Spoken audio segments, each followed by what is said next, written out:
Hello students, welcome to my channel discover social science. Chapter number 1 को आगे बढ़ाते हुए इकोनॉमिक्स के विल द लैंड सस्टेन। आप देखिए ये चैप्टर को आगे कंटिन्यू करने से पहले मैं एक बात आपको बता दूं सबको। It is very easy to get 100% in social science now. Specially economics में आप पूरे नंबर ले सकते हैं। आपने अगर चैप्टर को ध्यान से पढ़ लिया, समझ लिया, इकोनॉमिक्स में you can make answers in your own language also. Pol science में नहीं मैं कहती, लेकिन इन इकोनॉमिक्स में यू कैन। तो टॉपिक को आगे बढ़ाते हुए, will the land sustain. Land एक नेचुरल रिसोर्स है और बहुत जरूरी है केयरफुल होना इसके यूज के बारे में। साइंटिफिक रिपोर्ट्स इंडिकेट करती है मॉडर्न फार्मिंग मेथड, जैसे मैंने आपको लास्ट लेक्चर में बताया था, ओवर यूज होने के कारण नेचुरल रिसोर्स जो है वो खराब हो गया। ग्रीन रेवोल्यूशन जब आया, बहुत उसके पॉजिटिव पॉइंट्स नजर आए, लेकिन आप देखिए कोई भी चीज जब हम प्रैक्टिस करते हैं तब पता चलता है। कोई भी चीज हम देखते हैं, उसको यूज करते हैं, तब पता चलता है। तो ग्रीन रेवोल्यूशन के कई नेगेटिव पॉइंट्स भी सामने आए। सॉइल की फर्टिलिटी लूज हो जाती है फर्टिलाइजर्स के कारण। बहुत ज्यादा ट्यूबवेल्स का यूज जो है ग्राउंड वाटर को डिक्रीज कर देता है, जैसे पंजाब हरियाणा में किया। एनवायरमेंटल रिसोर्सेज है, सॉइल फर्टिलिटी एक बार अगर डिस्ट्रॉय हो जाती है, उसको रिस्टोर करना बहुत मुश्किल होता है। फ्यूचर डेवलपमेंट एग्रीकल्चर का, उसके लिए बहुत ज्यादा ग्रीन रेवोल्यूशन के मेथड्स बहुत ज्यादा नुकसानदायक थे।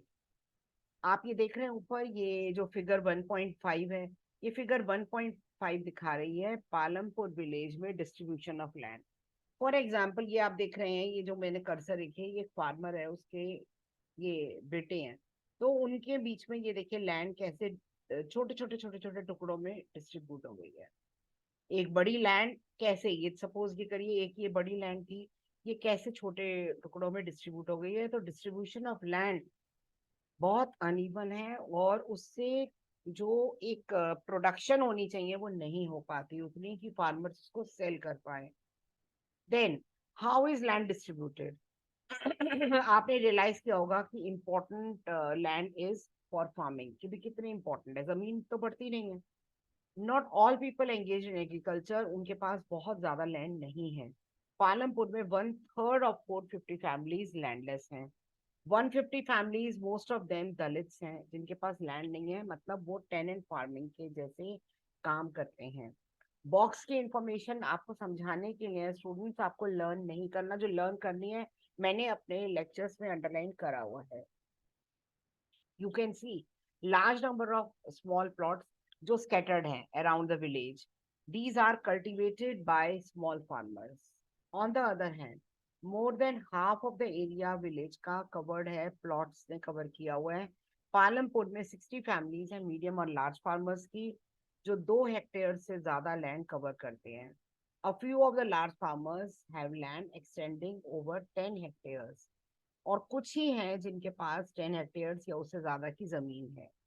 आप ये देखिए, ये figure 1.6, work on the field, wheat crop, जो बुलेट्स वगैरह वो कर रहे हैं, उसको pesticide, modern farming methods.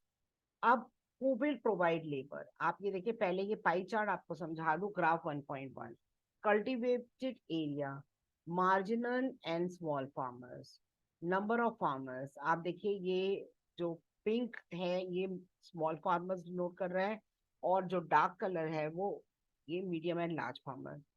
Cultivated area जो है आप ये देख रहे हैं, मार्जिनल और जो स्मॉल फार्मर्स हैं उनके पास 2 हेक्टेयर से भी कम है, और वो कॉन्स्टिट्यूट करते हैं 44.6%। नंबर ऑफ फार्मर्स अगर हम देखें तो मीडियम एंड लार्ज फार्मर बहुत कम है, 15%, और ज्यादातर जो है 85%, they are actually marginal and small farmers. ना who will provide labour after land? जो नेक्स्ट है वो लेबर है। ठीक है, हमारी कंट्री में पॉपुलेशन बहुत है और अनस्किल्ड लेबर भी बहुत है। फार्मिंग को में हार्ड वर्क की जरूरत है। स्मॉल फार्मर्स अपनी फैमिली के साथ लैंड को कल्टीवेट करते हैं, अपनी लैंड को, फिर वो लेबर प्रोवाइड करते हैं फॉर फार्मिंग देमसेल्व्स। मीडियम और लार्ज फार्मर्स लेबर को हायर करते हैं, मतलब उनको किराए पे लेते हैं। Farm labourers come either from landless families और फैमिलीज जो कल्टीवेट करती हैं small plots of land. Unlike farmers, farm labours do not have a right, उनका राइट नहीं है। They do not have a right over the, ये देखिए over the, ये अभी मैं आपको डायलॉग समझाऊंगी आपको, क्रॉप्स जो उन्होंने ग्रो करी है। इंस्टेड वो बंधुआ मजदूर की तरह काम करते हैं। Instead they are paid wages by the farmer जिसने उनको काम दिया है। वेजेस कैश में भी हो सकते हैं, काइंड में भी। काइंड मतलब उनको कुछ क्रॉप का कुछ परसेंटेज दे देते हैं। Wages region to region differ करती हैं, कोई एक सेट रूल नहीं है, गवर्नमेंट ने बनाए हैं लेकिन वो नहीं प्रैक्टिस में आते हैं। And there is also wide variation duration of employment. Labor might be employed daily basis पे, और एक पर्टिकुलर फार्म एक्टिविटी के लिए जैसे हार्वेस्टिंग के लिए कर लिया या सारे साल के लिए कर लिया। अब ये जो आप देख रहे हैं ऊपर जो दाला और इसकी जो आपस में इनकी जो कन्वर्सेशन है, वो जो आप देख रहे हैं कि ये क्या आपस में रामकली की, that it is difficult to find work these days, क्योंकि वो लार्ज फार्मर हायर कर लेते हैं और वो लिमिटेड नंबर ऑफ डेज के लिए। तो वो आपस में ये कन्वर्सेशन है जो आप थोड़ा सा अपने आप पढ़ लेंगे ये।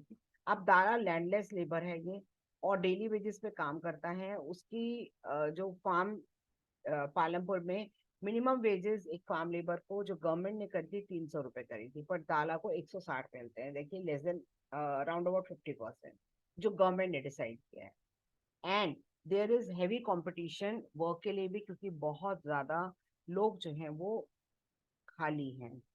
सो people agree to work lower wages पे। दाला कंप्लेन करती है सिचुएशन, दाला कंप्लेन करता है सॉरी, और रामकली से जो कि एक और फार्म लेबर है, दोनों ही पुअरेस्ट गांव के लोगों में आते हैं। तो आप ये देखा आपने कि ये एक बहुत बड़ी प्रॉब्लम है। तो ये आप प्रॉब्लम अगर आप देखें तो ये लेबर की, कि कौन लेबर प्रोवाइड करेगा। आज के लिए इतना ही। कैपिटल नीडेड नेक्स्ट लेक्चर में आप देखिएगा। प्लीज सब्सक्राइब करिएगा मेरा चैनल। आप एनसीईआरटी बेच रहिए, जितना अंडरलाइन कराया है वो आपके लिए बहुत है, पढ़ने के लिए बहुत है, आपके 100% मार्क्स लाने के लिए। सो प्लीज चैनल सब्सक्राइब करिएगा, लाइक करिएगा, शेयर करिएगा। Thank you so much.